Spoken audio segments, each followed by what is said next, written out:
गिबि गिबियाव बयनिसिमबो खुलुमनाय जासिग्रोनाय जायो।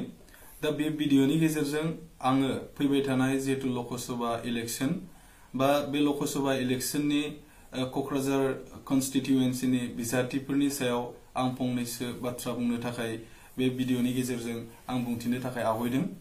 दा दिनै आं गिबियाव बुंग्रोनो सानदों जे बिपिएफ हान्जानि सायख'जानाय बिजाथि मानाव गेदेर प्रमिला रानी ब्रह्म बिथांनि सायाव आं फंनैसो बाथ्रा बुंनो थाखाय बेयाव आवगायदों।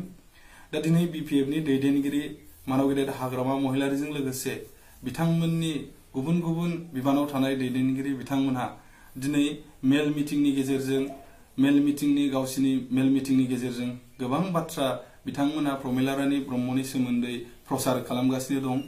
जाय प्रचारनि गेजेरजों बिथांमोनहा नङैखौबो बुंदों बा नंगौखौबो दोनखुमानानै मेल मिटिंफ्राव जों बाथ्रा बुंनायखौ दिनै नुनो मोनदों। दिनै जोङो बुंनो गोनां बाथ्राया बेसो दिनै प्रमिला रानी ब्रह्मखौ बिथांमोनहा बर'नि बिमा होननानै मेल मिटिंफ्राव दिनै बुंथिंगासिनो दङ। दा बे बिथाङा जे बर' जाथिनि गमामायैनो बिमा नंमारगौना नंमारा बेनि फारसे जोंहा दिनै साननो गोनां होननानै आं सानदों। मानो होननानै बुङोब्ला दिनै सासे बिमानि आखुथाया मा बे आखुथाया दिनै प्रमिला रानी ब्रह्मनाव गैया होननानै आं दिनै बुंगोन। मानो होननानै बुङोब्ला सासे बिमाया गावनि फिसाफोरा जेला एना एनि जायो, नांलाय खमलाय जायो, बे एना एनि जानायखौ बिथांमोनखौ बुजायनानै बिथांमोनखौ खौसेयाव लाबोनाया सासे बिमानि दायित्व। आरो सासे बिमाया सोरबा फिसाया मोनजादों सोरबा फिसाया मोनजायाखै बेनि बागै साननांगौ बा नोजोर होनांगौआ सासे बिमानि दायित्व। दिनै गावनि फिसाखौ सोरखौबा माइगाब सोरखौबा जुजाय बासिनाय बे सासे बिमानि आखुथाय जानो हाया। जायनि थाखाय आं दिनै प्रमिला रानी ब्रह्म बिथांखौ बुंगोन बिथाङा बर' जाथिनि मालाबाबो बिमा जानो हाया, बिथांखौ बर' जाथिया बिमा होननानैबो गनायनाय नङा। मानो होननानै बुङोब्ला सासे बिमा जानांगौब्ला सासे बर' जाथिनि बिमा जानांगौब्ला बिथाङा दिनै गावनि फिसाफोरनि सायाव सोरखौबा माइगाब जुजाय बासिनानै सोरबा हानजाया मोजां सोरबा हानजाया गाज्रि बे बाथ्राखौ बिथाङा बुंनाय नङामोन। दा बड'फा उपेन्द्रनाथ ब्रह्मनि खोथाखौ सानहरनांगोन जोङो। दिनै बड'फा उपेन्द्रनाथ ब्रह्मखौ हाजार हाजार बर'फोरा दिनै बर'नि फिफा बड'फा होननानै दिनै गनायदों। मानो गनायदों? गनायनायनि खारना बेनो जे मोनसे समाव बर'फ्रा जेला सेरखाय बेरखाय जाबाय, गावजों गाव एना एनि जाबाय, बे समाव बर'फोरखौ बोनथुमनानै खौसे खालामनानै आलादा रायजो बिनायाव बिथाङा मैखोमैनो बर' माहारिफोरखौ दिनै लाबोनो हादोंमोन। दिनै प्रमिला रानी ब्रह्मआ बड'फा उपेन्द्रनाथ ब्रह्मनि एखे सारियाव थानो हानाय, बिमा होनजालायनो हानाय बे गुना दिनै प्रमिला रानी ब्रह्मनाव गैया। जायनि थाखाय बिपिएफनि दैदेनगिरि बिथांमोनहाबो बेयाव साननो गोनां बाथ्रा दङ। दा बिथांमोनहाबो साननांगोन राजनितिक लाबालाबनि थाखाय दिनै बड'फा उपेन्द्रनाथ ब्रह्मनि नामखौ बा बदनाम खालामनाय जाया आरो बेखौबो बिथांमोनहा नोजोर होनांगोन। दिनै आं बेखौ आरो बुंनो सानबावदों आरो बिथांमोनहा लोगोसे प्रमिला रानी ब्रह्मनि सोमोन्दै बुंगासिनो दङ जे बर' एमपिया दिनै दख'ना गाननानै पार्लामेन्टआव गिबि खेबनि थाखाय बर' आइजोआ बाथ्रा बुंहैगोन होननानै। दा आं बेयाव साननो गोनां बाथ्राखौ आं बेखौसो सानदों। दिनै दख'ना गाननानैल' पार्लामेन्टआव थांनायानो जे जोंनि थांखि जानांगौ बे मालाबाबो जानो हाया। जोंहा दिनै बर' जाथिया इसु दङ। दिनै आलादा रायजो बर'लेण्ड सोरजिनो थाखाय जोंहा दिनै दैदेनगिरि गैया। बे दैदेनगिरि राफोद दैदेनगिरिखौसो जोंनो दिनै नांगौ होननानै जों दिनै पार्लामेन्टआव दैथायहरनो नागिरदों। दिनै प्रमिला रानी ब्रह्मनि सोमोन्दै बयबो मिथिगौ बिथाङा हिन्दीबो मोजाङै बुंनो रोङा, इंराजिबो मोजाङै बुंनो रोङा। दिनै बर' भाषाजों लोगोसे बिथाङा हयथ' एसे एनै एसामिस बुंनो रोंगौ।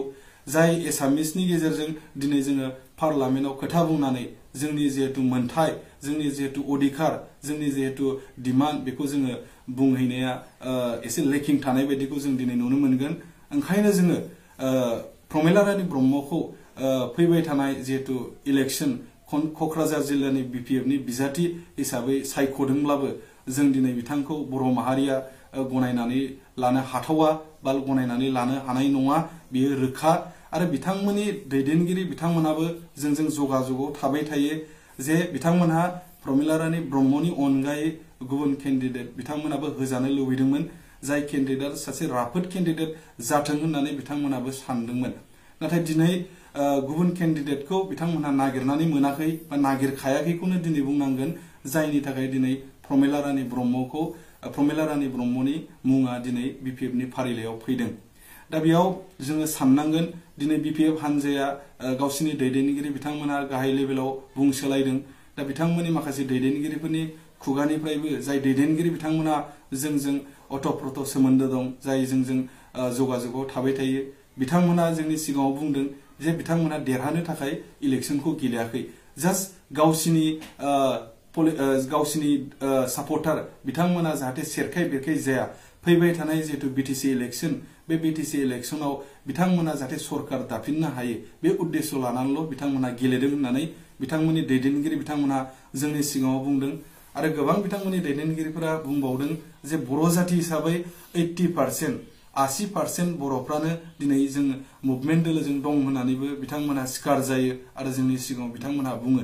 दिनै बर' जाति हिसाबै 20%ल' बर'फोरा दिनै BPF हानजाजों दङ होननानै बिथांमोना गावसिनि खुगाजोंनो बुङो।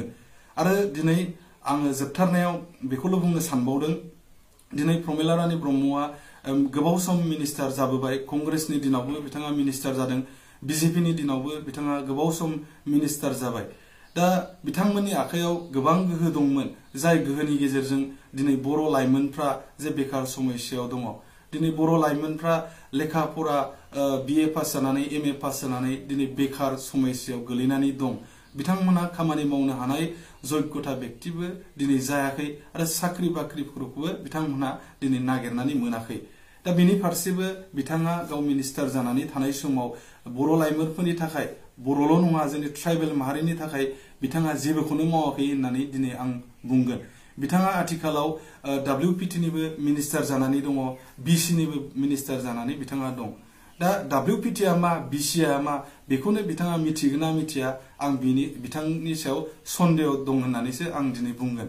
मानो होननानै बुङोब्ला बिथाङा दिनै ट्राइबेल माहारिनि डेभेलपमेन्टनि थाखाय, बेकवार्ड क्लासनि डेभेलपमेन्टनि थाखाय जे खामानिखौ मावनांगौमोन, बिथाङा दिनै मावनायखौ जों दिनै नुनो मोनाखै।